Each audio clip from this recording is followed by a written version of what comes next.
pouvoir qui est caché, qui est un pouvoir de la création. La Bible dit au commencement était la parole était avec Dieu, la parole était Dieu, toute chose a été créée par elle. Donc vous comprenez que la parole de Dieu, lorsque Dieu te parle, même si la situation là n'est pas là, si Dieu te regarde, il dit, Monsieur Mbenza, tu seras milliardaire. Tu regardes dans ton compte, il n'y a rien. Tu regardes tout. Mais le fait que lui l'a dit, Mbenza, tu seras milliardaire, il faut comprendre que les milliards sont en train de répondre, de venir vite dans ta vie pour que tu deviennes milliardaire. Parce que Dieu a une parole créatrice. Donc, sa parole a un pouvoir créateur. Donc, c'est ce qui déjà nous cause des problèmes. Quand il nous dit quelque chose. Je prends l'exemple de l'eau. Il dit, bon, allez donner cette eau à l'ordonnateur dans l'eau changée en vin, bien sûr. Jean chapitre 2, verset 1 à 11. L'eau changée en vin, il dit, donnez l'eau à l'ordonnateur. Et quand l'ordonnateur a bu de l'eau est changée en vin. Pourquoi? Parce que la parole créatrice est venue à déclarer des choses. Donc il faut comprendre que nous avons du mal à comprendre le langage de Dieu parce que Dieu ne nous parle pas de la même manière que nous. Nous parlons par rapport à ce que nous avons déjà vu, ce que nous avons déjà entendu ou ce qui existe. Mais Dieu ne parle pas comme ça. Dieu va te parler de manière à bousculer ta mentalité, à t'amener à autre chose, à une folie que tu es loin d'imaginer. C'est pourquoi la Bible dit que Dieu nous donne au-delà de ce que nous pensons, hein, même dans la plus grande folie de notre imagination, nous pouvons recevoir, bien aimé, nous ne pouvons pas penser comme Dieu pense à notre sujet. Et Dieu nous donne au-delà de ce que nous lui demandons. Donc, la nature du langage de Dieu est d'abord un pouvoir créateur. Deuxième chose que nous trouvons dans le langage de Dieu, qui est une parole défiante. La parole de Dieu est là, il défie, il contredit les réalités. C'est-à-dire les choses qui ont été établies, la parole de Dieu vient le défier. Lorsque nous lisons dans les livres de Genèse, au chapitre 1, verset 1 à 3, ou bien jusqu'à la création de l'homme, vous allez remarquer quelque chose. Dieu toujours a parlé un langage contraire à la réalité qui était sur la terre. Pour que Dieu puisse sortir la lumière, il s'adresse aux ténèbres. Il dit que la lumière soit, donc il contredit le ténèbre. Et là, la nuit, où il continue, il défie le ténèbre pour que la lumière soit. Donc Dieu ne viendra jamais te parler un langage qui conforte ta situation. Non, Dieu viendra et te dit que les faibles disent qu'il est fort, que les riches disent et que les pauvres disent qu'il est riche. Voilà, donc ce langage-là, c'est un langage défiant.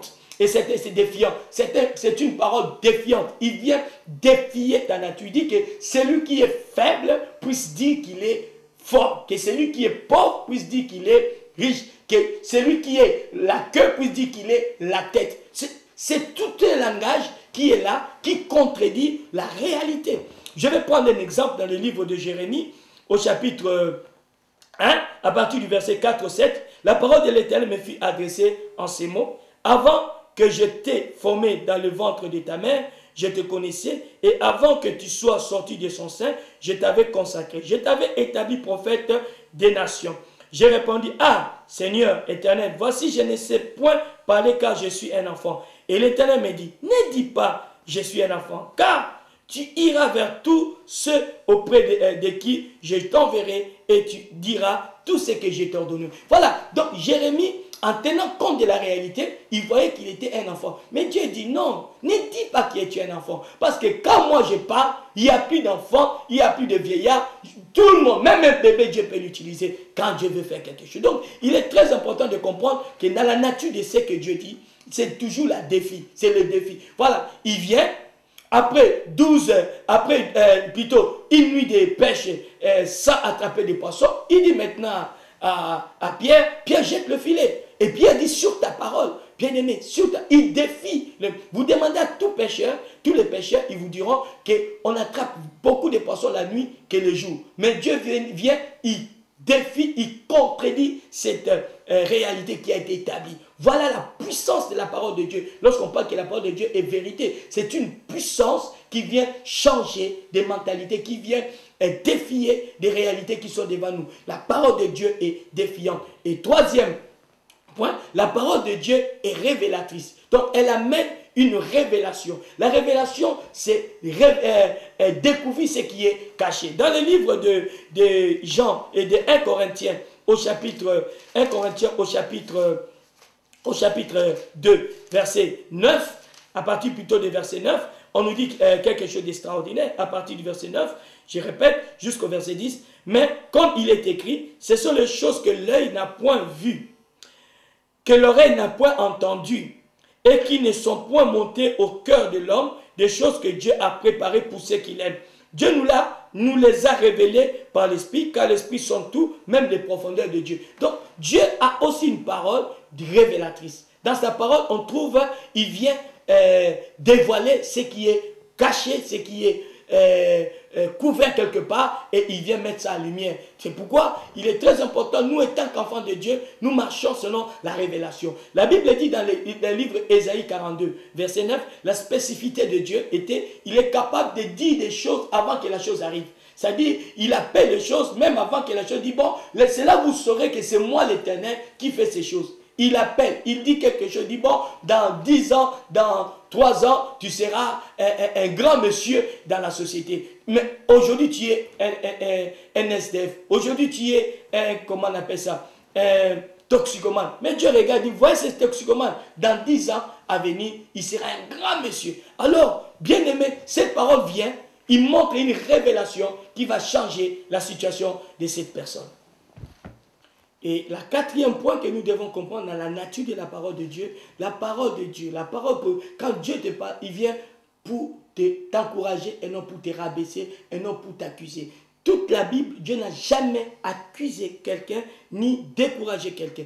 Il a toujours une parole réconfortante, il a toujours une parole valorisante pour la race humaine, il a toujours une parole encourageante. Donc il est important que nous sachions que quand Dieu parle, il vient toujours pour nous encourager.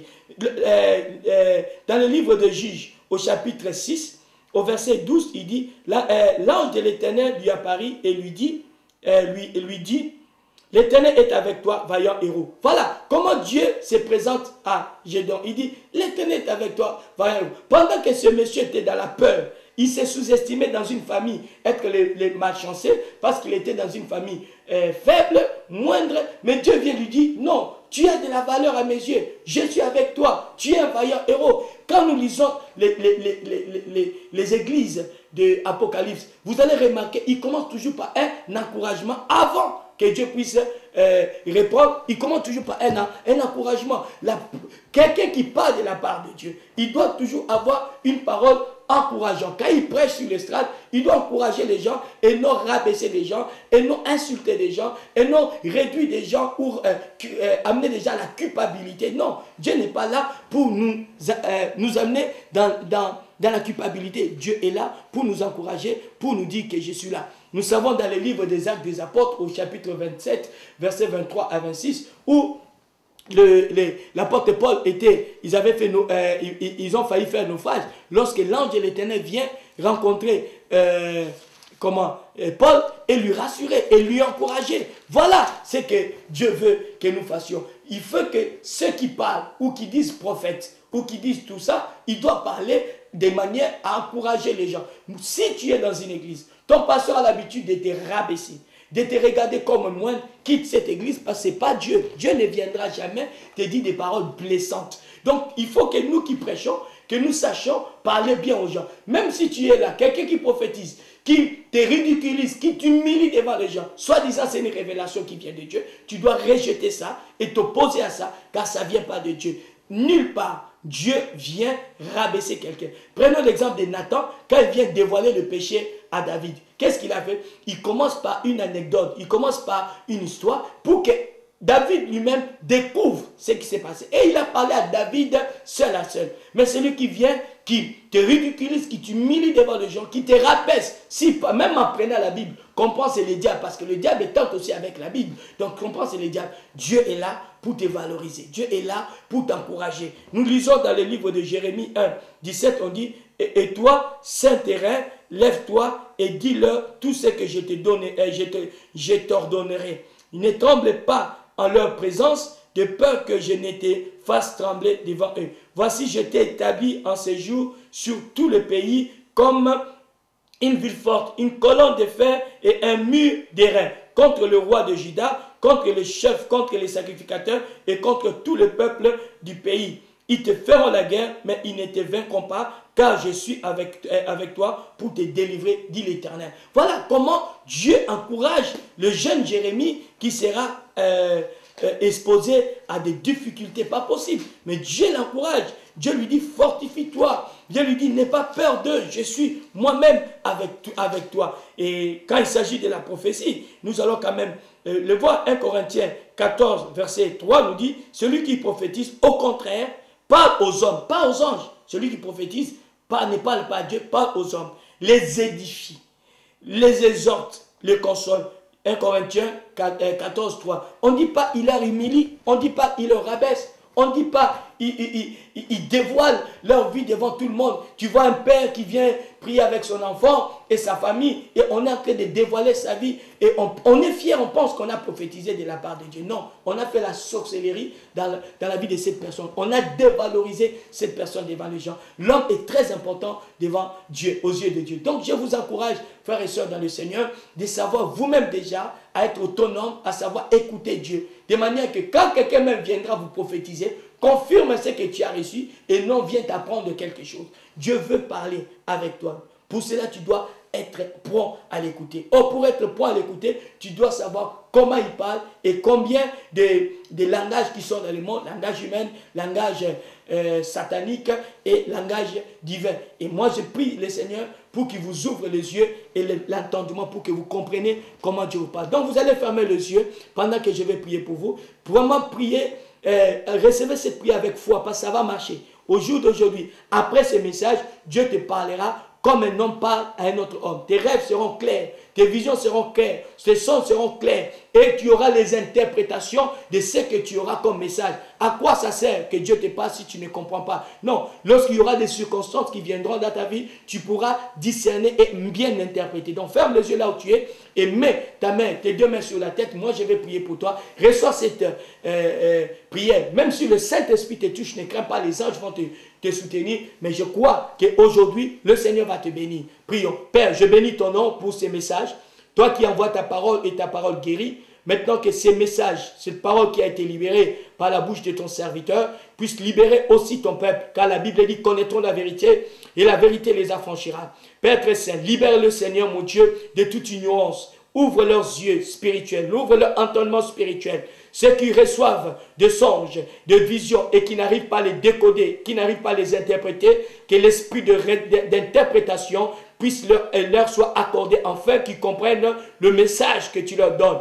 Ceux qui ont des problèmes de mémoire et qui n'arrivent pas à retenir leur vision ou leur songe, Seigneur, que désormais leur mémoire fonctionne bien afin qu'ils gardent le message que tu veux leur donner. Et ceux qui reçoivent l'ainsi dit l'Éternel par la bouche, qu'ils puissent les transmettre fidèlement et correctement dans le nom de Jésus. Je brise le lien de la malédiction qui envoûte ton peuple et les empêche à t'écouter. Et je libère une onction, un esprit de révélation pour animer ce peuple, que les dons prophétiques puissent maintenant descendre dans la vie de ceux qui regardent cette image, que l'onction, le don de paroles de connaissance, le don de paroles de sagesse, le don de discernement des esprits, le don de prophétie puissent maintenant agir dans la vie de ces personnes et que maintenant qu'ils soient tous baptisés du Saint-Esprit et ceux qui parlent en langue, qui reçoivent le don d'interpréter ces langues dans le nom puissant de Jésus-Christ de Nazareth. Glorifie ton nom, Père. Je libère cette onction et que toute personne qui sera devant sa télé en train de regarder ces messages soit touchée par cette onction. Recevez cela au nom de Jésus-Christ. Amen.